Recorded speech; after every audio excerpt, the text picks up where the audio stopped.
sur un Tour de France, il y a deux façons de réaliser les écarts. Il y a la montagne et le contre-la-montre.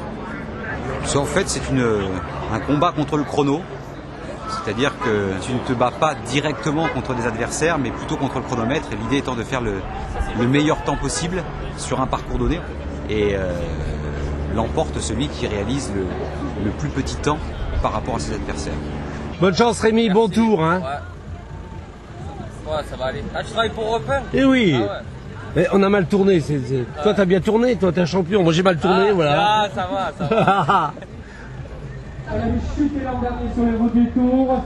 C'est l'un des meilleurs grimpeurs de ce peloton.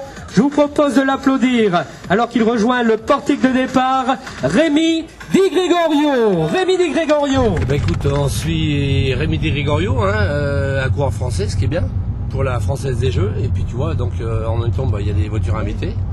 Et donc on ne doit pas dépasser le directeur sportif, on peut monter à sa hauteur sans le dépasser, c'est une règle. Et puis toujours surveiller à l'arrière, parce qu'aussi il faut penser qu'un coureur plus rapide peut arriver derrière.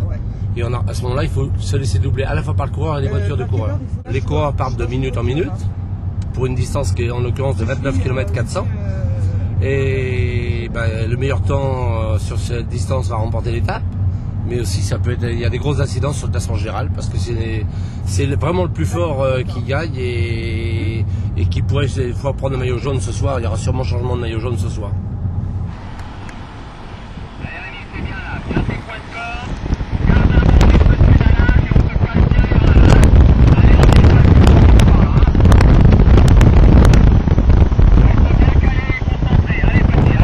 Voilà, il encourage son coureur, et il lui donne de la voix, il connaît bien son coureur, il connaît ses points forts, ses points faibles, et donc il en profite pour lui donner justement ses consignes, quoi.